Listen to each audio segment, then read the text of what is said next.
Olá, eu sou Maíra Cota, sou advogada especializada em gênero, sou doutoranda em política na New School for Social Research, sob orientação da professora Nancy Fraser, e hoje estou aqui para falar com vocês do capítulo 3 do livro Capitalismo Canibal, que o capítulo 3 é justamente sobre teoria da reprodução social e como que essa área se encaixa na crítica de Fraser sobre o capitalismo canibal. É o meu capítulo favorito do livro, então muito feliz de estar aqui falando sobre ele.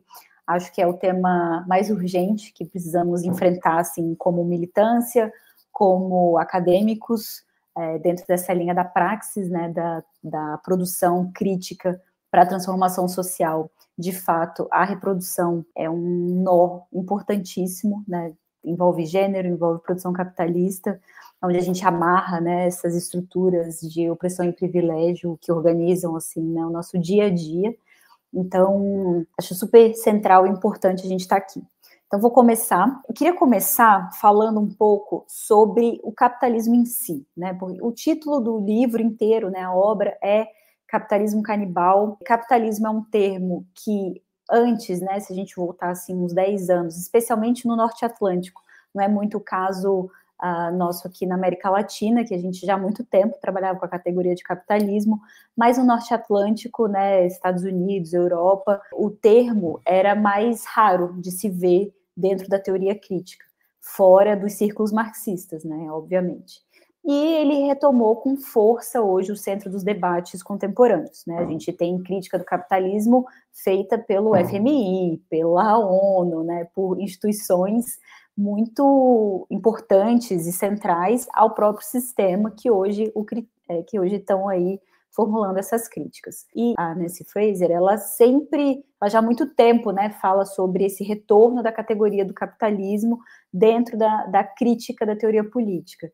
E para ela isso é sintomático. Por quê? Os múltiplos males que a gente enfrenta hoje, né, desde as crises financeiras, o colapso ecológico, a precarização do cuidado, o esvaziamento do poder público, desigualdade social rampante, assim, né?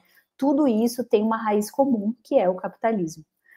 Frente a essa intuição difusa, né? Ela chama dessa intuição difusa que se espalha por diferentes campos do saber e da militância, a gente sente essa urgência de uma teoria crítica que seja capaz de dar conta da complexidade de todas essas crises que são interligadas e organizadas pelo capitalismo. Então, o desafio, de acordo com a Fraser, é construir uma crítica sistêmica do capitalismo que seja adequada ao século XXI e que vá além da tradição marxista ortodoxa, mas sem descartar o marxismo, né? Então, a gente está falando de uma obra que se insere certamente dentro da tradição marxista. Antes até de entrar nesse capítulo terceiro, eu queria só lembrar um texto que eu acho que combina muito com... É quase que uma introdução ao capitalismo canibal, né? Um prequel, assim, do capitalismo canibal, que é o texto por trás do Laboratório Secreto de Marx, foi traduzido para o português, em inglês é Marx's Hidden Abode, que é da Nancy também, se não me engano, 2016, 17 talvez, que ela propõe nesse ensaio, o ensaio é para mim assim, um dos melhores textos dela, e o ponto de partida dela é uma reapropriação crítica do pensamento do Marx, reconhece as contribuições fundamentais, né, para a compreensão do capitalismo que ele trouxe, especialmente a descrição, a formulação dele sobre exploração da força de trabalho e a lógica de acumulação, e ela defende, né, uma ampliação desse pensamento a partir das perspectivas que foram negligenciadas por ele, a feminista, a ecológica e a teórico-política, né? A proposta que ela faz nesse texto é reler o capitalismo não só como um sistema econômico, mas como uma ordem social institucionalizada, que é sustentada por separações culturais. Quais são essas separações ideológicas que sustentam o capitalismo, de acordo com Fraser? A separação entre produção e reprodução, que aí a gente entra nesse capítulo terceiro do capitalismo canibal, a separação entre economia e política, a separação entre humanidade e natureza, e isso é constitutivo da forma do capitalismo e das suas contradições. A crise começa a partir dessas divisões arbitrárias, ideológicas, entre essas esferas.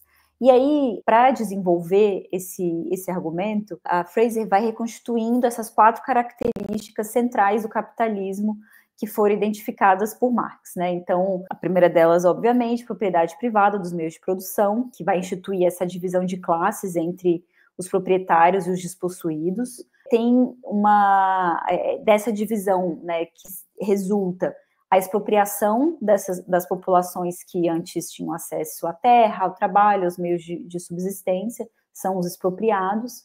E aí, nesse sentido, o capitalismo ele não só separa as pessoas dos meios de produção, né, como Marx famosamente no seu capítulo de acumulação primitiva descreve muito bem, ele também destrói os arranjos sociais que garantiam a reprodução da vida sem qualquer necessidade de uma mediação mercantil. E aí entra a ideia do canibal, do capitalismo canibal, capitalismo que destrói as suas próprias condições de existência, ao tempo que vai as consumindo também. Então, assim, essa é a primeira característica fundamental do capitalismo, que ela pega isso e desenvolve brilhantemente, né, no capitalismo canibal.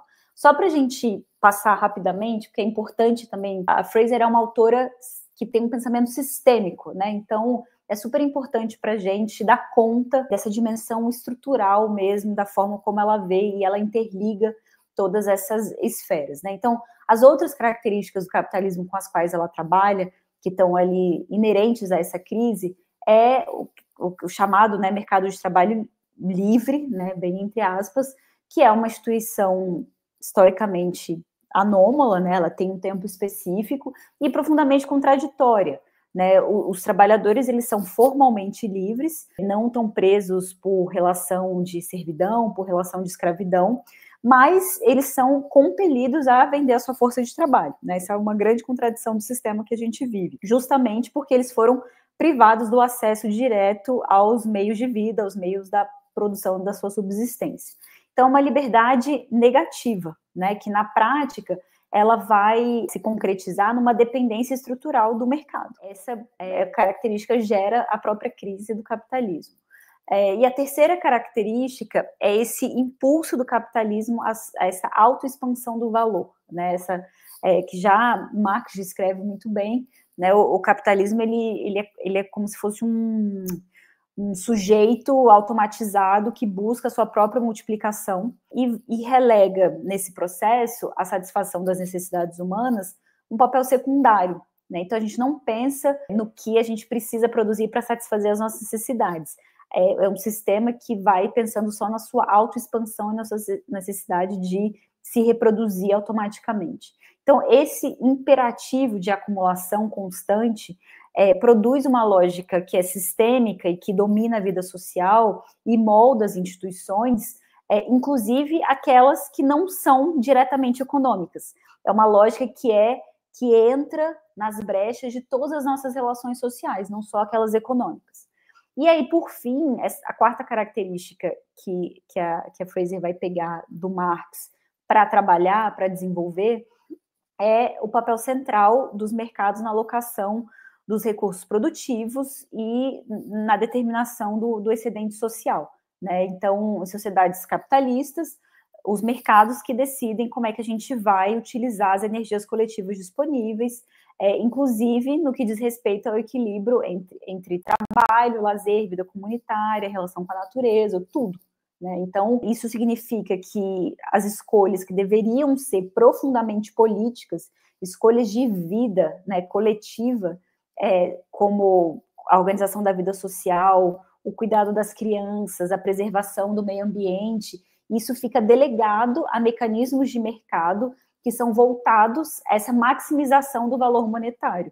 E o que isso significa? Significa uma liberdade do mercado de determinar uma dimensão fundamental da vida como fora da lógica de mercado, invisibilizada e sequer reconhecida como um trabalho.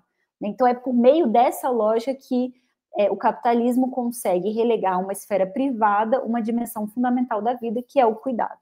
Então, isso tudo a gente está introduzindo, assim, pegando a maneira como o Fraser trabalha e se relaciona com a teoria marxista para fazer as bases da crítica aqui que ela está produzindo. Então, assim, até o momento, a gente está aqui fazendo uma leitura bastante ortodoxa de Marx, né? Isso, tudo que eu falei aqui até o momento vem diretamente da teoria marxista, tá, no Capital. Mas qual que é a grande contribuição da Fraser para esse debate? É mostrar que essas 4 características, elas não conseguem se sustentar sozinhas.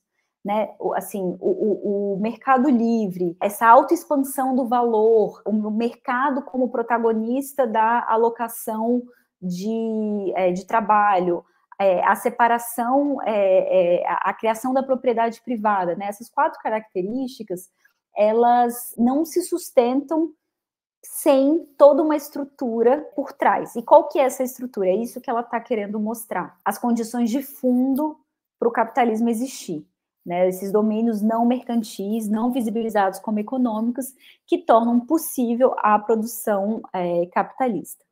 Então, o foco aqui nosso, né, no capitalismo canibal, ela dá um outro passo, né, nessa direção. Ela pega essas condições de fundo, né, a exploração da natureza, a invisibilização do cuidado, que são as condições para que o capitalismo possa existir, e ela mostra que a maneira como o sistema capitalista se relaciona com essas condições de fundo para a existência dele é destrutiva da própria estrutura.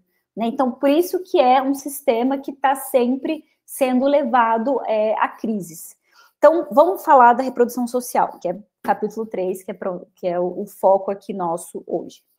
Isso, né, foi só para a gente dar esse panorama. Quando a gente fala de reprodução social, a gente está falando de um conjunto de atividades e de relações que produzem e mantêm seres humanos como sujeitos sociais. Então, a gente está falando de cuidado com as crianças, está falando de trabalho doméstico, educação, socialização, produção de afetos, produção de valores, cuidados e manutenção da vida de qualquer pessoa que não sobreviva sozinha, não só bebês e crianças, como pessoas com deficiência, idosos, pessoas que por qualquer motivo dependem de outras para sobreviver, para ficarem vivas, para serem mantidas vivas. Tudo isso sustenta a força de trabalho e os laços sociais básicos. A sociedade existe porque existe esse trabalho sendo feito de reprodução de seres humanos. E essas atividades, elas são indispensáveis, mas elas tendem a acontecer fora do mercado, elas são privatizadas, elas estão nos lares, nas comunidades, nas instituições como escolas, unidades de saúde. Muitas vezes, na sua grande maioria, elas não são remuneradas e elas são desigualmente distribuídas de acordo com as linhas de gênero, classe e raça. Né? Então, a gente tem uma distribuição muito desigual do trabalho de cuidado. Só para vocês terem uma ideia da dimensão do trabalho de cuidado e dessas linhas de gênero, por exemplo, como essa distribuição é feita, tem uma pesquisa do IBGE que diz que até 2050 a gente vai ter 1/3 da população brasileira dependente do cuidado, pessoas que não sobrevivem sem serem cuidadas. A gente não está falando assim, pessoas que vivem melhor se tiverem com outras, convivendo com outras, não é isso, é só uma questão de sobrevivência. Pessoas que se deixadas por si só, não vão morrer, não vão sobreviver. 1/3 da população até 2050 depende do cuidado de outras pessoas. Então, crianças, bebês, idosos, pessoas com deficiência, pessoas que por qualquer motivo não sobrevivem sozinhas.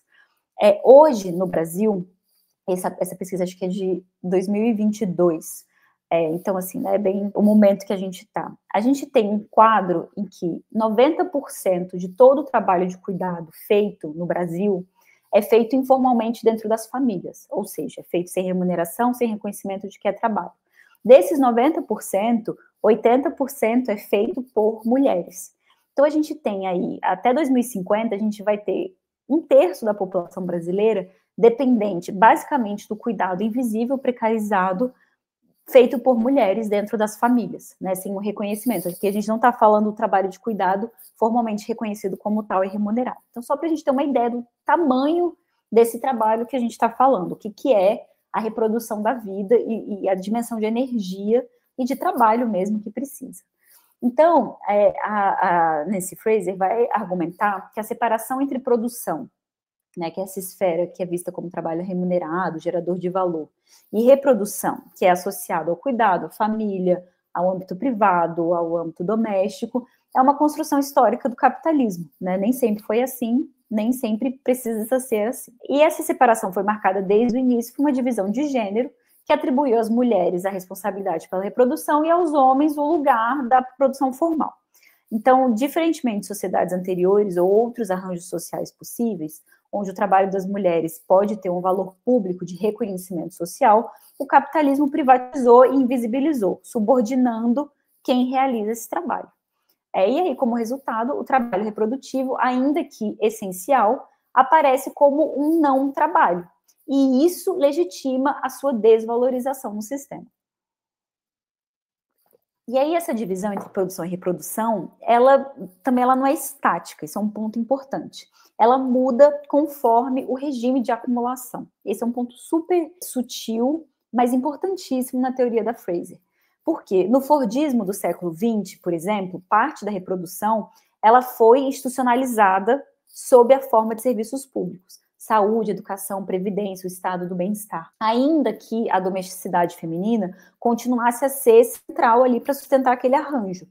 Mas era diferente dentro do Fordismo, né? Onde estava localizado isso. Porque quando a gente muda para o neoliberalismo, a gente vivencia uma reprivatização, uma recomodificação dessas atividades.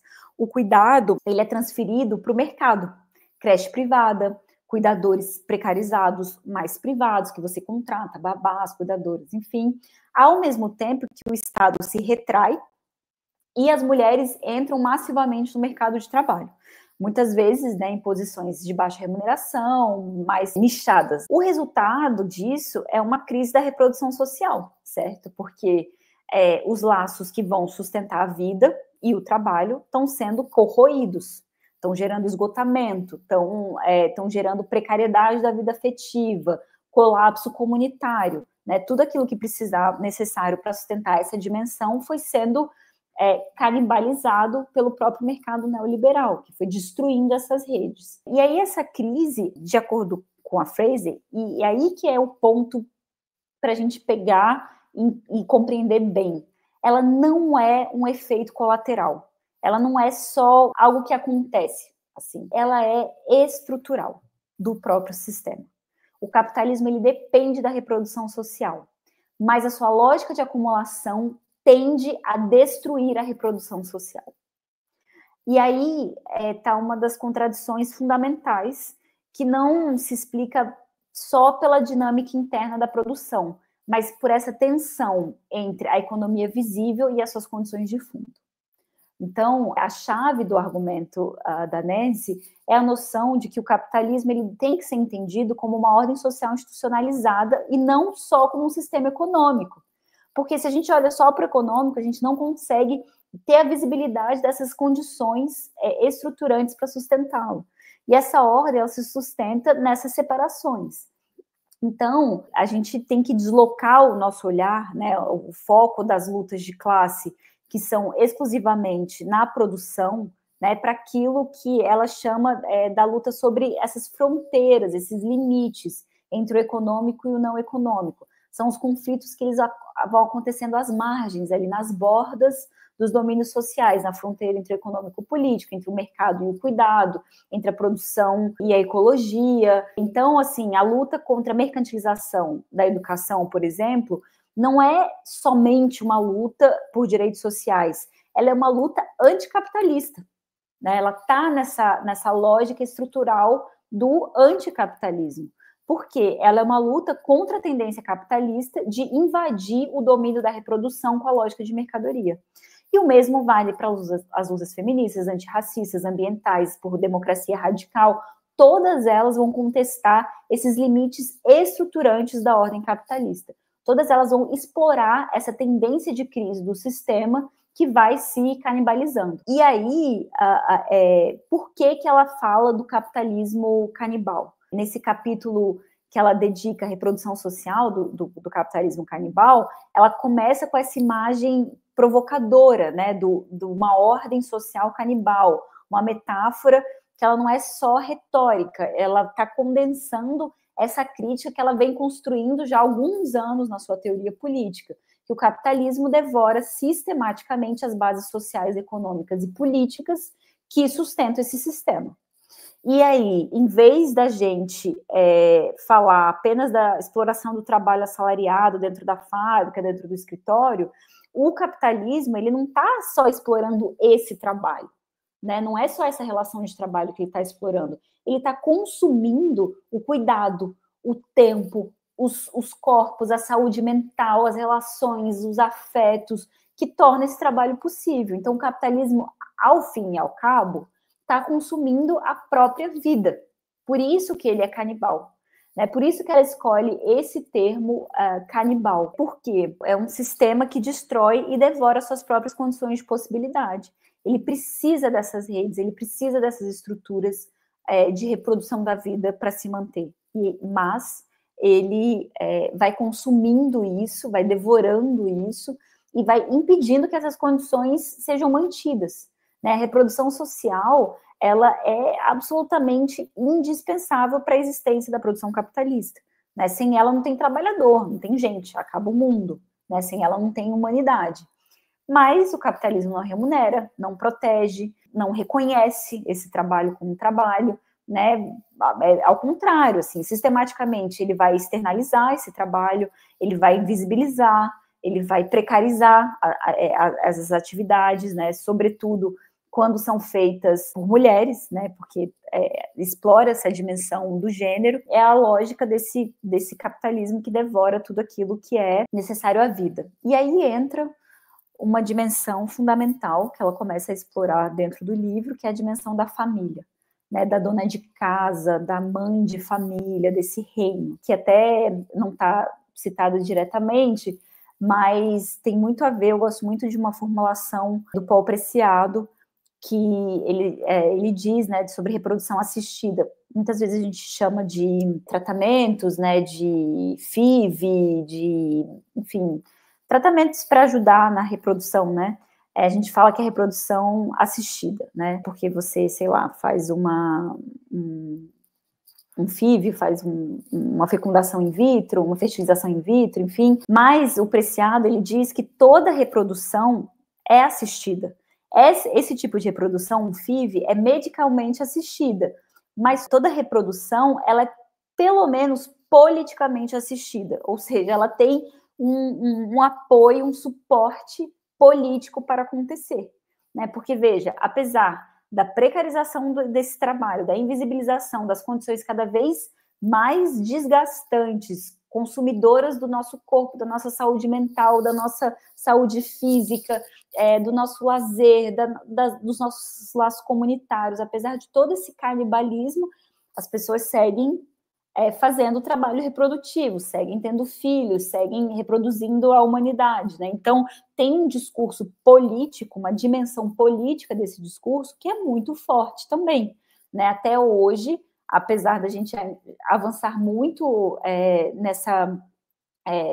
sobre isso, né?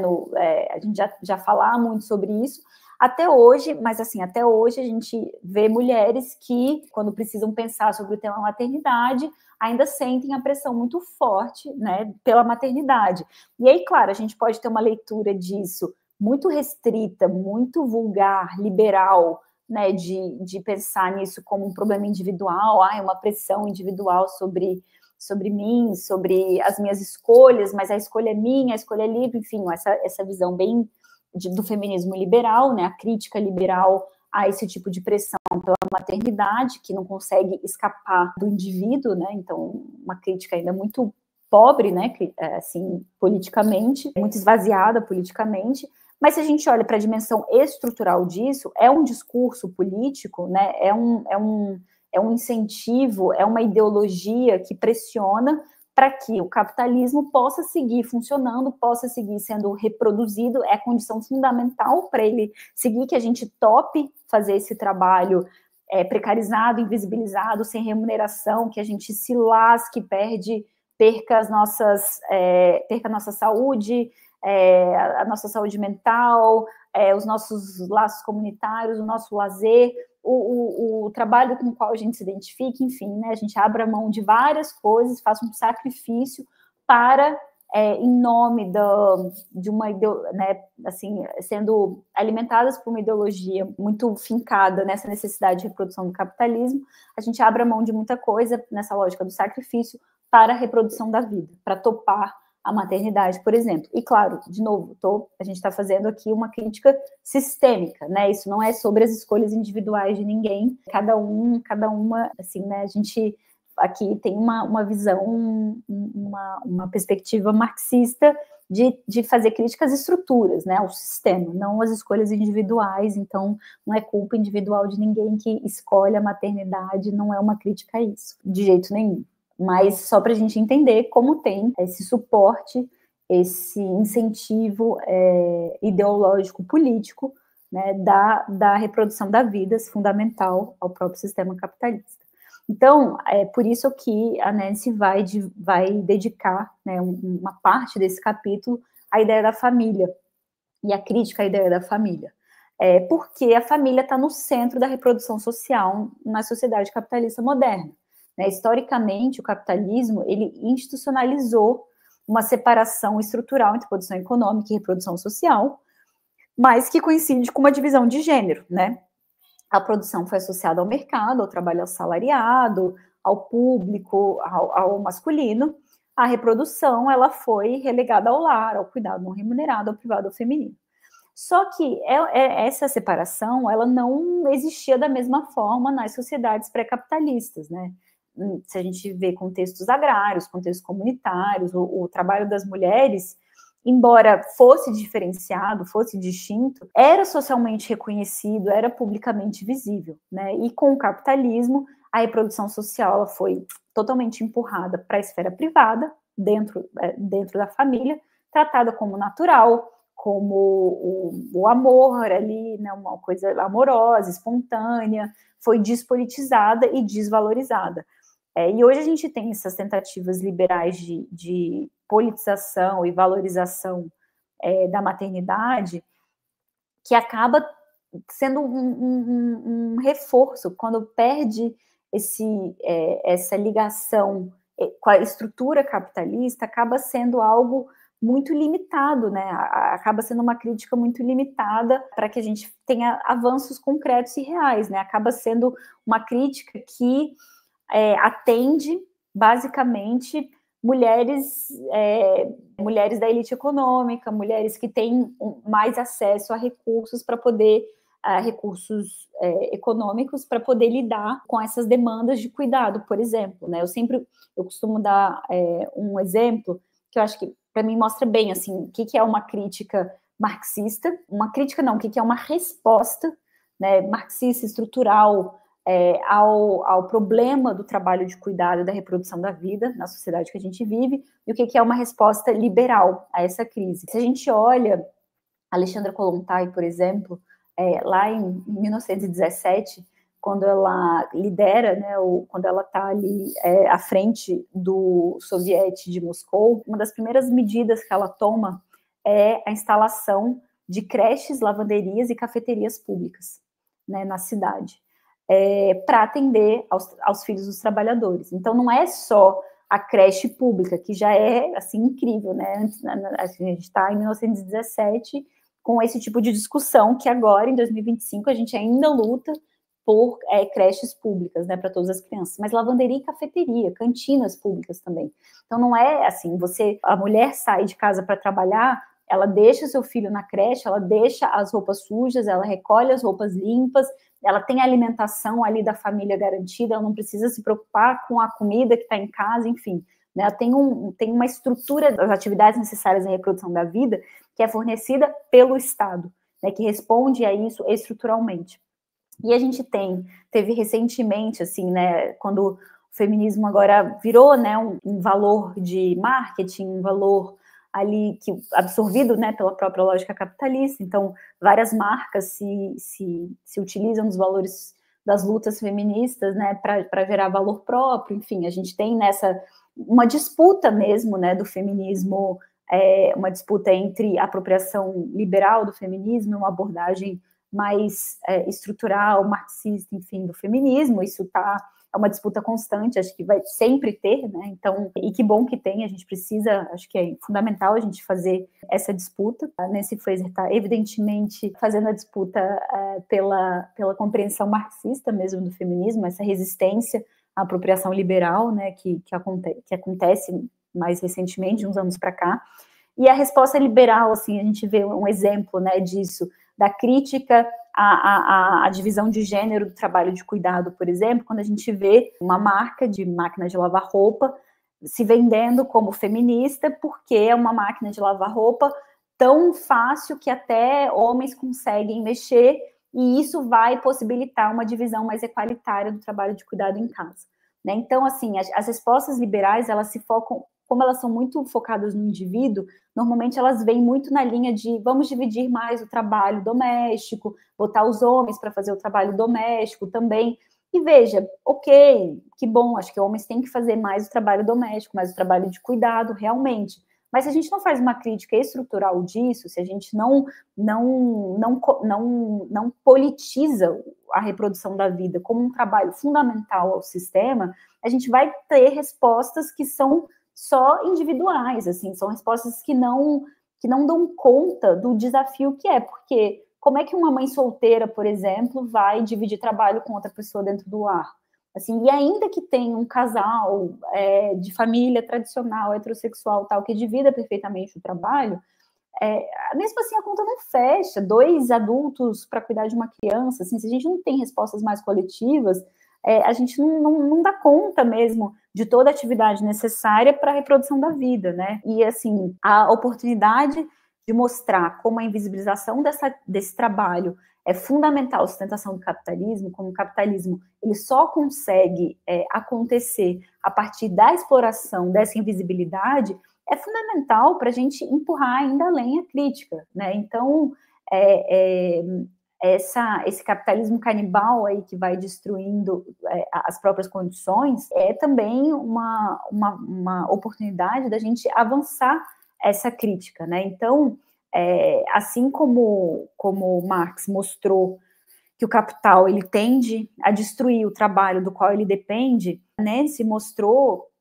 que essa fase atual do capitalismo tende a destruir a reprodução da qual ela também depende, né? E aí isso abre uma nova frente de crise, que é a crise da reprodução social, que é o momento que a gente está agora. Essa dimensão canibal, né, do capitalismo é ele se alimentar da vida que ele deveria sustentar, né? A crítica à esfera da reprodução social, em especial como está ali ao redor da família, está convidando, está urgindo a gente a repensar o que está na base da economia, porque longe de ser natural, invisível, inofensiva, enfim, aleatória, não é.